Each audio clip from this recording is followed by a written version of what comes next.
Paris, juillet 93. Été à Paris. Pour Diane, la vie à Paris fut au début gaie et insouciante. Elle se levait à l'heure qui lui convenait. J'étais généralement partie depuis longtemps. Elle se préparait avec l'aide d'Adèle, une femme de chambre que nous avions engagée à Paris pour elle. Puis, escortée par elle se mettait chaque jour en route pour le Luxembourg, sauf lorsqu'une crise d'épilepsie la retenait à la maison. Prisonnier, Torvald n'était pas pour autant reclus. Diane le visitait tout comme moi, et moyennant une fouille légère, était libre de lui apporter son linge et sa nourriture. Elle restait aussi longtemps que possible dans les pièces que l'on avait aménagées pour la circonstance. Elle en ressortait le cœur léger, puisque le duc lui-même concevait son incarcération comme une péripétie absurde mais inoffensive, laquelle lui permettait de faire société et de rencontrer de nouveaux amis. Elle retirait de ses visites quotidiennes une pluie de recommandations et des billets de nouvelles relations de son père pour des avocats, des hommes d'affaires, des agents, des cuisiniers et aussi des invitations à dîner.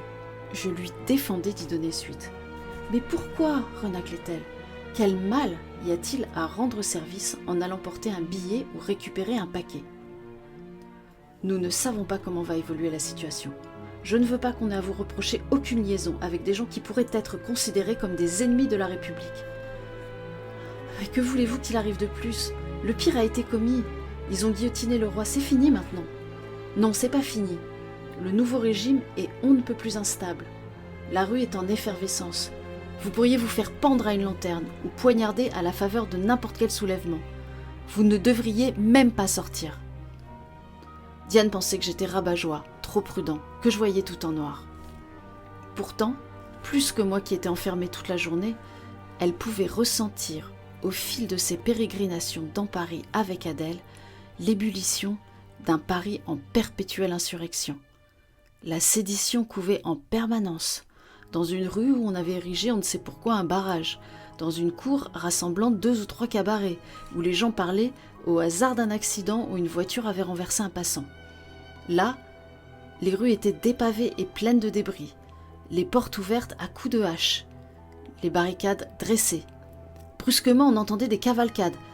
Les gens couraient, poursuivis par des gardes nationaux. Et puis, toute cette agitation pouvait s'éteindre aussi soudainement qu'elle avait commencé.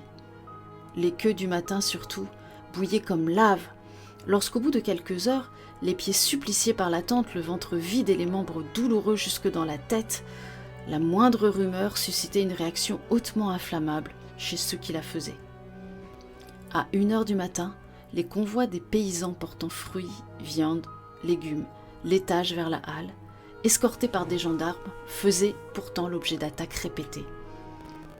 Diane croisait dans Paris des cortèges d'hommes et de femmes échauffés par une discussion, par la pénurie, exaspérés par la lecture d'un des 300 journaux qui inondaient Paris de rumeurs vraies ou fausses. Les cortèges renseignaient les passants et donnaient de la publicité à leur expédition. « Nous allons à la Convention.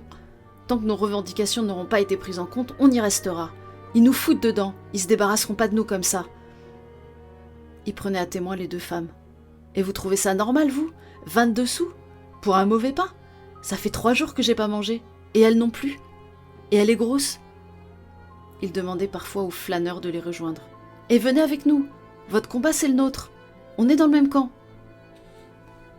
D'un tempérament naturellement curieux et porté à l'action, Diane trouvait qu'il y avait une énergie communicative dans ces marcheurs hardis. Elle aurait bien emboîté le pas, un peu pour voir l'effet que ça faisait. Elle eût bien aimé entendre au milieu de cette foule tout un bouquet de langues aux accents différents, du béarnais, du basque, du berrichon, du champenois, du picard, du poitevin. Elle ne connaissait pas ces patois, mais son oreille de musicienne était attirée par ce babel. « Allez, Adèle, allons-y juste quelques instants. » Elle était modestement vêtue. Elle se sentait intrépide. « Adèle, viens, on y va. On va avec les ouvriers, les portefaix, les monteuses de bonnets, les lavandières. On va à la Convention, on va voir. » Mais Adèle la tirait par la manche. Elle ne supportait pas l'idée de la violence. On n'avait rien à faire là-dedans. Elle montrait à Diane les mousquets, les pics, les pétoirs à mèche, les haches, les canifs. « Eh, je connais ces foules mieux que vous. Le temps de cligner de l'œil, vous vous prenez un coup de ciseau dans les intestins. Ah non merci. Hein. C'était bien de cette jeune dame au regard jaune ses idées bizarres. Elle avait bien remarqué qu'elle était un peu toquée. Elle entraînait Diane dans une rue adjacente. Et là, on basculait en un instant dans une autre vie, dans une ville de province, en paix. Des jeunes femmes s'y promenaient avec des petits-enfants, les boutiques étaient ouvertes. Des gens avaient tiré une chaise sur leur seuil pour profiter du beau temps. Les hautes portes des hôtels particuliers ou des couvents restaient closes sur des jardins ombragés et paisibles. Les fiacres lustrés, les chevaux de prix, les richesses intouchées. Quoi ?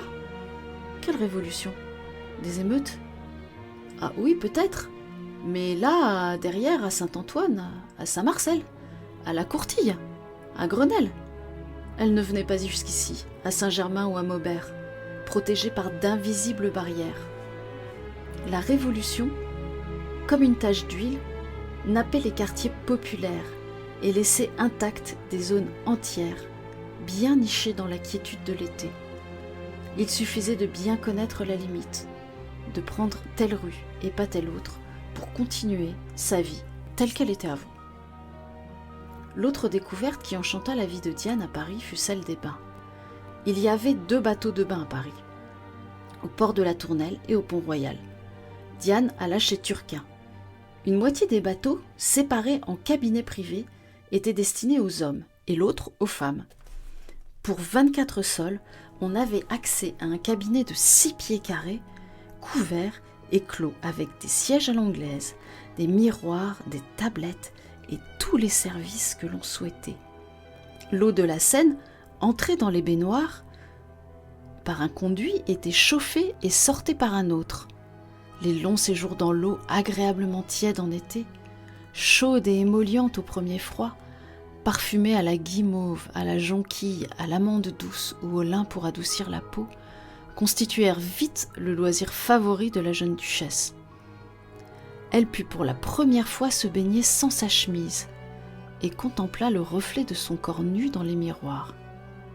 C'était donc elle, ses longs membres déliés, cette peau rebondie, qui n'était pas blanche, mais dorée comme une crème, ses seins si sensibles, si renflés, que l'eau ne les recouvrait jamais, mais en faisait le tour comme une île pour venir irriguer son ventre. Cette taille si fine sur laquelle les cheveux coulaient, le vallonnement du ventre entre les os des hanches. Elle ne savait pas si c'était joli ou pas, mais c'était une découverte captivante.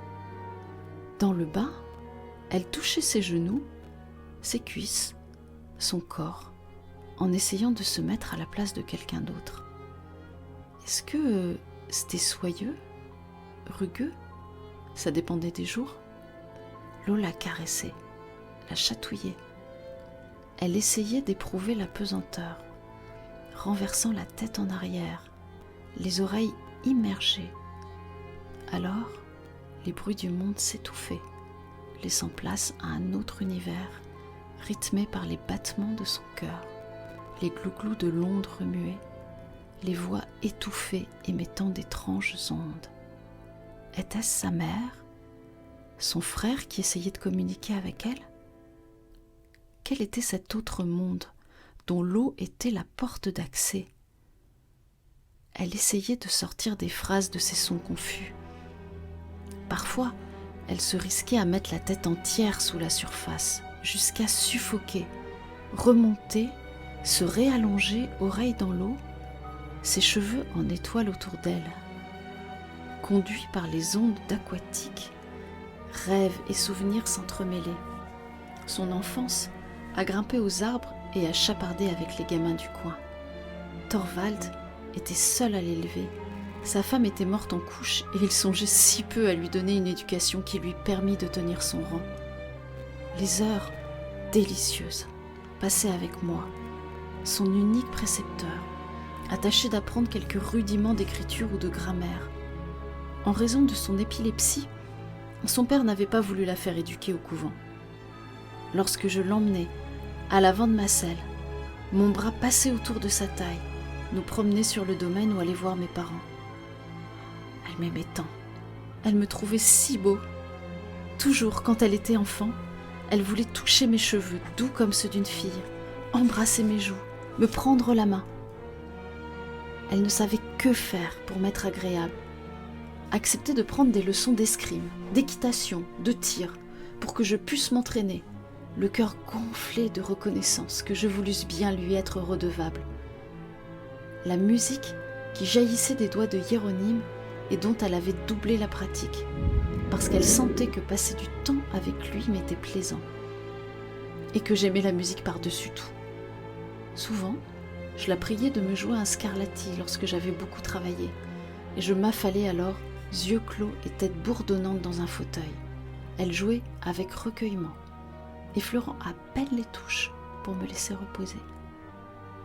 Le jour aussi, où ce portrait du prince Yusupov était arrivé, et où Thorvald le lui avait présenté. Cette alliance prestigieuse dans le pays de l'avenir était l'aboutissement des nombreux cours de langues européennes qu'elle avait ingurgités pour lui plaire. Elle savait qu'elle devrait se marier. Elle y avait été préparée depuis l'enfance, comme à l'événement le plus glorieux qui consoliderait la position de la famille, qui rétablirait Thorvald, le vilain petit canard, et effacerait son propre mariage avec une roturière aux Amériques. Mais là, devant ce portrait plat, légèrement craquelé, d'un joli homme sable sur fond puce, elle n'éprouvait que panique. « Je veux qu'Antoine vienne avec moi. Si je partais avec elle en Russie, ce mariage se ferait. Sinon, il ne serait pas question de partir. Existait-il un régime assez cruel pour priver un être humain de tout ce qui constituait son univers ? Et puis, la révolution était arrivée, et le duc du Calène avait eu beau relancer, plus rien n'était arrivé de Russie. Diane s'y était attendue. Qui aurait voulu d'une épileptique quand il s'agissait de fonder une lignée ? L'eau lui rapportait dans une fragrance de rose ce voyage entrepris à 15 ans, à Versailles, pour être présentée à la cour. Ce moment, elle l'attendait depuis des années. Son père avait fait venir les modistes de Paris pour lui tourner les toilettes les plus extraordinaires et se faire distinguer par la reine. Nous les avions passées en revue ensemble. Elle en sautait de plaisir et d'excitation. Mais elle s'était trouvée dans les commotions, devant les personnes royales, et s'était fait jeter dehors avec l'interdiction de troubler de nouveau la cour. C'était vrai qu'alors mon élève se tordait de façon spectaculaire. Sa figure s'altérait. Ses yeux se révulsaient, ses traits se déformaient dans d'affreuses grimaces. Enfin, un hurlement accompagnait par moments ses chutes, lequel glaçait les veines de qui l'entendait pour la première fois. Certains affirmaient qu'elle était possédée par le diable. Pour tous, sa place réelle était dans la cohorte des folles, qui, enchaînées et battues, peuplaient les hôpitaux et traînaient une vie misérable. On acceptait cependant quelques excentricités du sang bleu, que l'on aurait appelées tares pour les autres, surtout quand il y avait une dot conséquente à récupérer. On comprenait donc que le duc du Calène gardât sa fille à demeure. On plaçait un voile pudique sur son épilepsie, qu'on ne nommait jamais. On disait « Mademoiselle est dans les commotions ». Mais on faisait sentir à la petite, dès qu'elle faisait preuve d'une réflexion ou d'un comportement déroutant, que son jugement était altéré et qu'elle ne pouvait prétendre à la santé de l'esprit. Est-ce que cette honte fleurie, ce nouveau sentiment de propre, saurait laver sur sa peau la honte que l'épilepsie avait imprimée ? Ses regards horrifiés devant les violentes convulsions qui la laissaient crachant et prostrée au sol ? Diane frottait sa peau, la caressait, en éprouvait la soie avec trouble, puis se levait quand l'eau l'irritait. Elle laissait ses cheveux ruisselants épouser la rondeur pleine de ses seins et admirait son reflet dans le miroir embué. Mais rien n'y faisait. L'épilepsie et son infâme sentiment de honte finissaient par reprendre le dessus. Et elle songeait que personne ne voudrait